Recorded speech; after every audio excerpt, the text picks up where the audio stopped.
Good evening and welcome to another episode of Drop the Clutch. I'm Nick, got Ruth, I'm Ruth. and we've got a special guest tonight, Dylan. Hi Dylan, would you like to introduce yourself? Well, I'm Dylan, I think. Support Wolves. Started supporting Birmingham.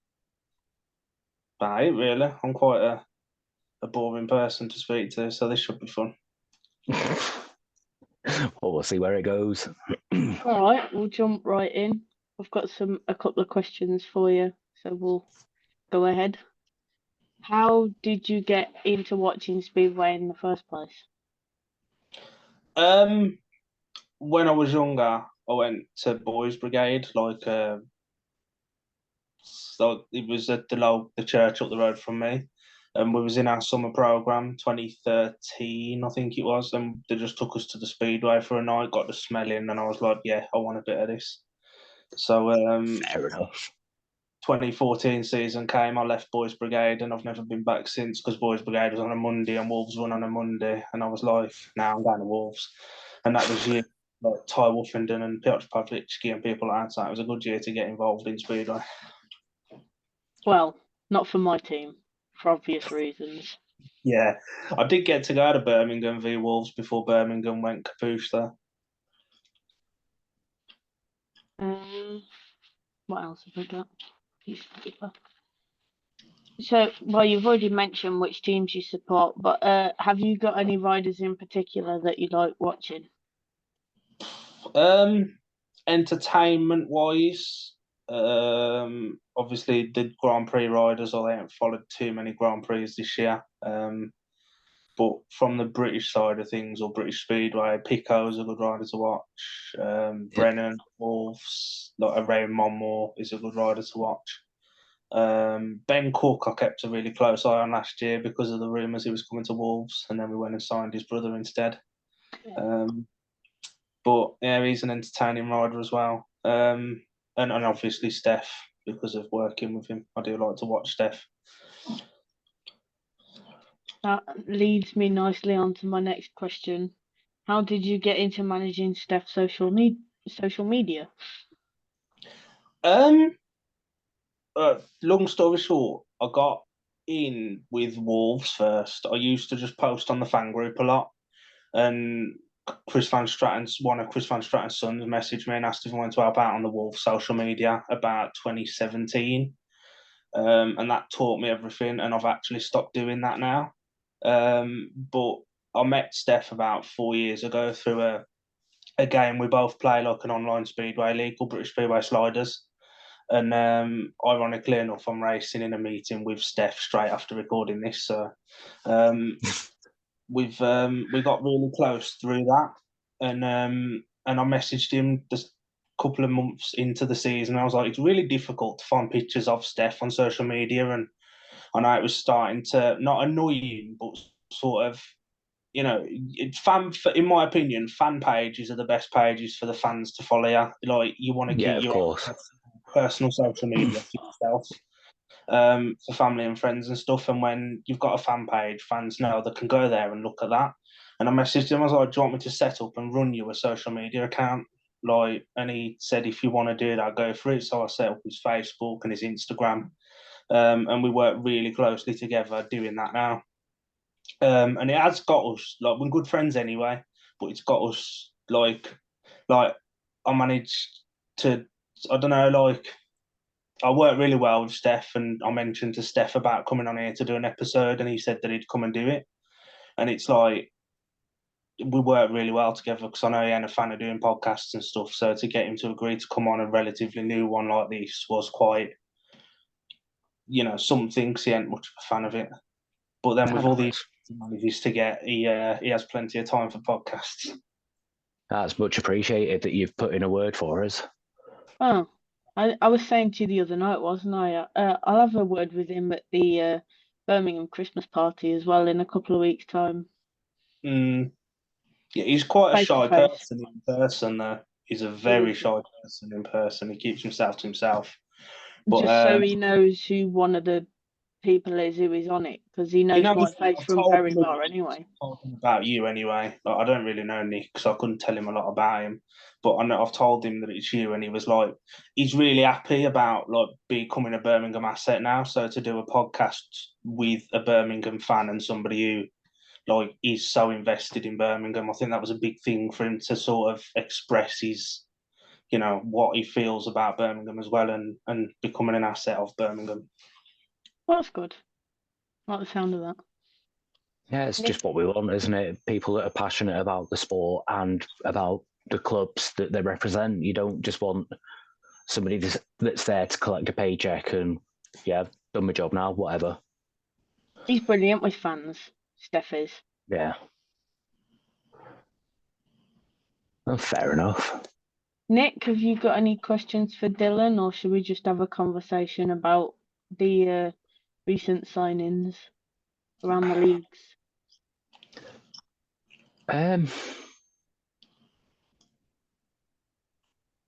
So why Wolves? I know you said earlier, like, you've got taken there, but what is it that made it so special for you? It's my local track. I think that's all it is for me. Yeah, my local track. I hate Bellevue. I hate Bellevue with a passion. But if Bellevue was my local track, that'd be who I'd support. And a fair few Bellevue fans really boil my piss as well. But I love when Bellevue come to Wolves because they're the only team that will bring a coach full of fans down every time they come. Yeah, because we've got the Bellevue Supporters Club. They don't have much success at Wolves, but they'll bring a coach full of supporters down for it. That's what it is, though, isn't it? It's not whether you win or lose, it's going and supporting your team, home and away. And not enough clubs have that anymore. Supporters clubs seem to have fizzled out a little bit now. I know Birmingham's is picking up, and Birmingham's trying to like emulate what Bellevue do with the coaches for away meetings and stuff. That's on the agenda. Yeah, that's why I say they're trying to emulate, because Andy said in the last one, didn't he, that they're looking into that for future. But which at the minute, it just needs. I feel like the sport British Speedway needs an injection into it of something. So if clubs, British Speedway Network was a good step in the right direction. I think more supporters, clubs taking fans away more, I think could be, another step in the right direction. We've started to attract big names back over. Yeah, that's a really good point. The fact that names are willing to come over now. Like, I know it was not ideal, but the whole Bellevue signing of Robert Lambert, the fact that, but he did so well in the GPs all year, and the fact that we managed to secure him for the last part of the season. Yeah. That just shows that British Speedway does still have a pull to the big names. And if it was more fair and workable, which they're trying to do for next year, aren't they, with the Polish relaxing the rules, that fingers crossed the big riders will come back. Yeah, you've got like Doyley who commits himself now. You've got Jack Holder who commits himself. There's a very strong... Max Frick commits himself. It seems to be the Aussies that commit themselves to British Speedway. I was just going to say that. The Aussies seem to have a love for this little island, don't they? Their tracks back home are quite similar, from what I've heard. That's why they enjoy British Speedway so much, because the tracks back in Australia are pretty similar to some of the tracks we've got here. Just cold here compared to there. Yeah. -1 degrees at the moment on my computer. Who wants to be riding Speedway in that? Yeah, I've currently got -1 as well. And that's why two of us are sat here with hats on. Oh, yes. Well, I've got a baseball cap on, but my headphones are keeping my ears warm. So that's a pole snapback that you're wearing tonight, considering Bellevue are naming their team in about an hour's time. Put me on my time not to wear my Bellevue hoodie. I've got family connections to that club, so I can't not, Dylan. And she's got a friend, just a little somebody that. I've got quite a few, actually. You, Pauline, and that lot up there. So yeah. Would have told me this before I agreed to come on here. So, what are you looking forward to next season?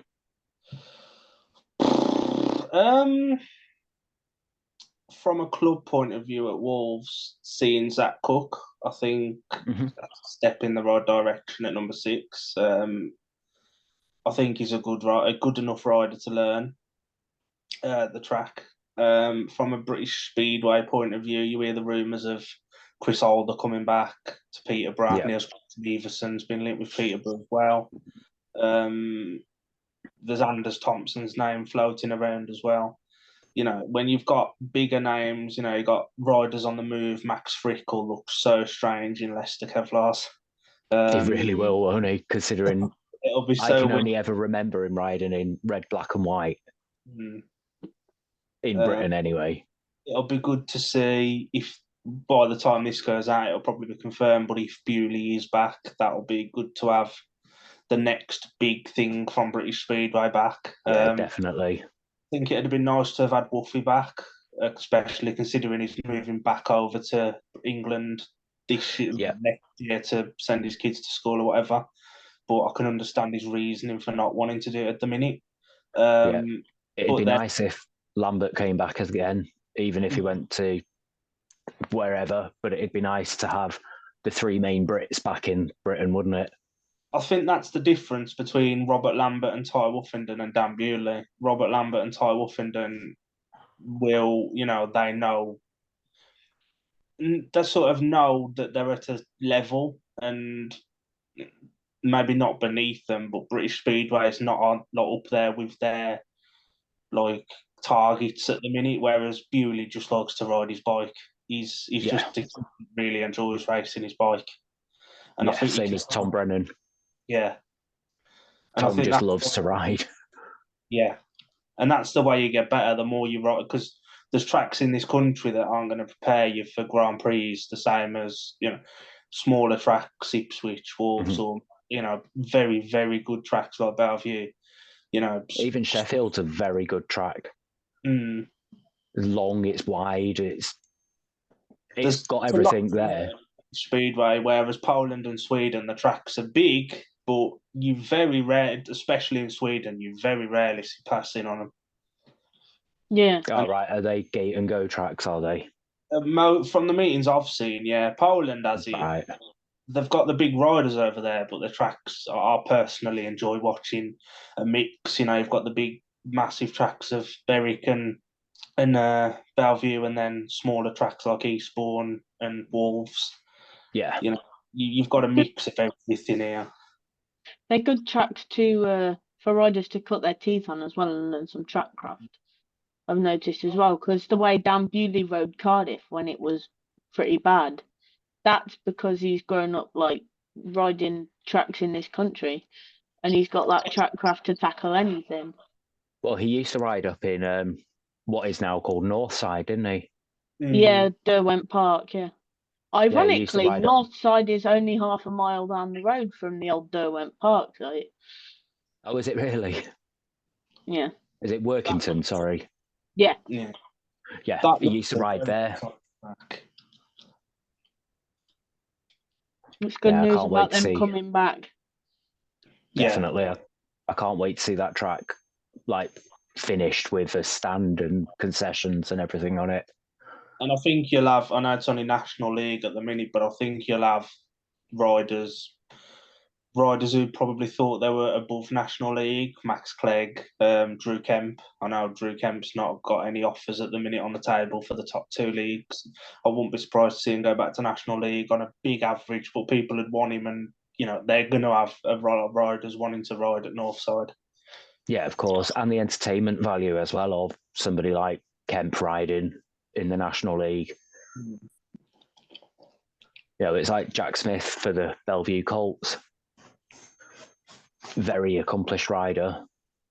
Started his career at Birmingham, though. Well, there you go. I know because I watched him win 2 league titles as a Brummie. So was that 2016, 15 and 16? 15 and 16, yeah. That's quite interesting you mentioned the Colts, because I noticed something last season regarding one of the Colts riders, Harry McGurk. Yep. I noticed, in my opinion at least, him signing for Plymouth was probably the worst thing he could have done, because that seemed to totally shoot all of his confidence in National League and Championship. You saw him at the under-19s, under-20, under-21 final at Pay Bar. He was just, there was nothing to him.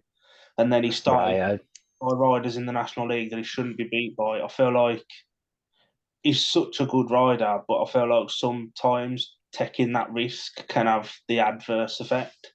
Yeah. That was just an observation I made last year, well, this year.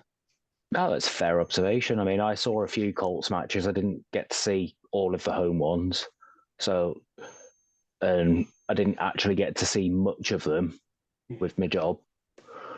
The thing is that the Bellevue track, and then you get it somewhere like Plymouth, the tracks are so different. What are you talking about? You could ride that one at Plymouth if you went round the car park.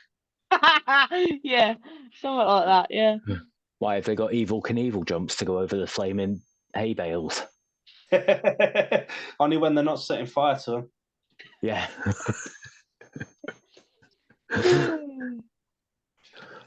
There does seem to be an interest of bringing clubs back. I don't know if you've seen it, but last night a Somerset fan put out that they're trying to find land and they've identified land. Yes. I did see that, yeah. I heard about that. Yeah, the Rebels are looking to come back. That'd be good to have them back. Yeah, it'd be very good to have Somerset back, especially for Cardiff. Yeah, I want Poole to come back up to the Premiership personally. Make it an 18 it's where they league. need to be. They're dominating the Championship like it's going out of fashion, aren't they? It's one of them big fish in a small pond kind of situations, but then I do understand Pool's side of things where they need their Wednesday night protected race night, and with that not being a Premiership one, ironically enough, the Premiership one did used to be Wednesday, and then Thursday for Swindon, and then the season after they changed it, Swindon went bust, and it's never been changed back. I think if it was still Monday and Wednesday, I think Poole would still be up there, and I'd hate Poole as much as I used to hate him for winning everything. No, I hate him for winning everything. Sharing the load. Well, we've got to share the hate, haven't we? It can't be all love. There's not many clubs I hate as such. There's clubs I don't like. Sheffield, I think they really did Steph dirty this year when they got rid of him after he'd got over 5-point average. That he was never going to get signed again. Oh. 8 or something in the Premiership, but that's still a big average. Mm. And ironically enough, the rider that replaced him with was worse than Steph. Yeah. Before injured. So, but yeah, I think that was a bit of a dirty move. I know it's business, but when you know a rider and you know how much they put into it, it's like it was a little bit of a sly move on their part. Really knocked his confidence, didn't it, I heard? No, not so much knocked his confidence. He was gutted because he was going well. I think the statement they put out highlighting his negatives without mentioning, the 6 paid 8 he got or whatever it was at Bellevue and in the League Cup and all that. But they were very quick to highlight the negatives and his one race win or whatever. Not to mention he beat the former British champion around Sheffield. I think that Sheffield really got their press releases wrong last year in general. But yeah, he did. I don't think it knocked his confidence. I think he was gutted, and it did take a bit for him to get over it. And then once he got over it, you saw his form pick up for Birmingham, and then he got injured, and it was probably one of the least impactful crashes he had, but it was an awkward one, and it was the one that ended his season. Like I know he was riding most of last season injured. But he felt like he had to carry on and prove himself, and he proved enough to get back to Birmingham for this year and to be signed as their asset as well. But it's like one of his main targets is to have a season of just no injury, and then he can actually show what he can do. Because if he can get a clean break, he's shown before he's a good enough rider to do that. Yeah, definitely. I agree. You can see the potential he's got when he's ripping around Perry Bar, and he had quite a few good meetings for Birmingham this year. So I'm looking forward to seeing what he's got when he's fully fit. And he's working, like he's already started working for next season. He's been working for next season since his injury before this season even ended. So I know it was a difficult decision for him to miss the meetings that he missed at the end. But it was like he didn't want to go in not 100% fit. He'd rather write this season off and get ready for next season. He told us at the end of season party at Birmingham that he got COVID. I didn't know that. To be fair, with Steph, we don't actually talk too often, but when we do talk, it's long conversations. He won't reply for like a week, and then he'll send an essay as a reply. Fair enough.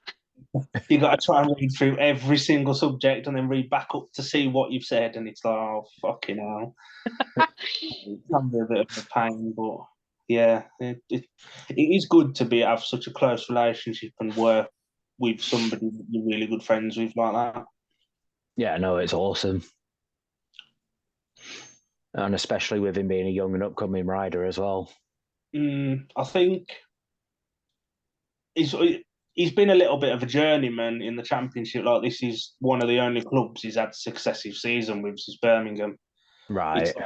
He's always been that rider that's kind of been passed around. He's not been able to fit into a certain team or whatever, like with Paul after winning in 21. Yeah. And he couldn't fit back in, and it was like, and I know he was happy to go to Birmingham because of that crash. He likes to go back to tracks so he can put a wrong right, and I felt like he did put that wrong right last season, and now he can start afresh. He knows he can ride Perry Bar now.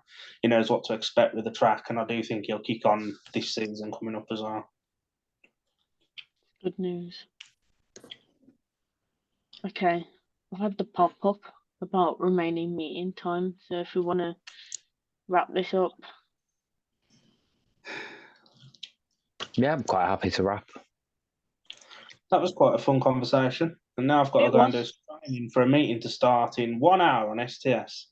Yay! Yeah. Thanks for coming on, Dylan. I enjoyed that. After the first attempt of the recording of this got lost. Yeah, got lost. Don't ask me what happened, but I tell you what, after I've uploaded this one, I'll find the other one. Just watch. Well, the door's always open if ever you want to come back on, like doing mid-season review. Yeah, that'd be fun. I've spoken to Steph, and I've said I'll sort everything out and then just fire him the link across. Obviously, I've talked to him, and I've said to Steph, even if you want to come on at the same time as him. Yeah, we have spoke about that, but it'll be something to discuss in the year. I know he wants to just focus on getting Christmas and that done, and then next season I think will be a good chance for him to, do stuff like this. And it is quite a good thing for him. I think it is for him to be able to talk openly as well, because they're not doing so much like that. That'll be fun, and hopefully there'll be some quite exciting news coming with like collaborations with Steph as well. And obviously Ruth's worked and done stuff for me for the page before, and it's like, so we can carry stuff on like that as well. So that would be fun to speak about. Yeah, definitely.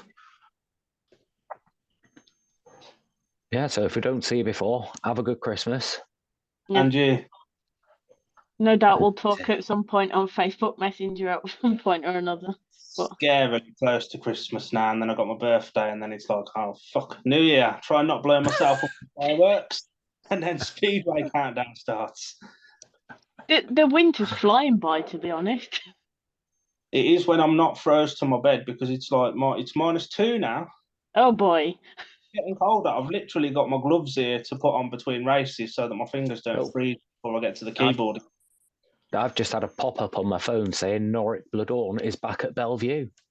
Yay! Leave Bewley till very last. The worst Most likely, yeah. to the PGE app. ruining Yeah, the sign. they'll build it up. Yeah, they'll build it up. The worst kept secret was Matty Zagar last season. Yeah.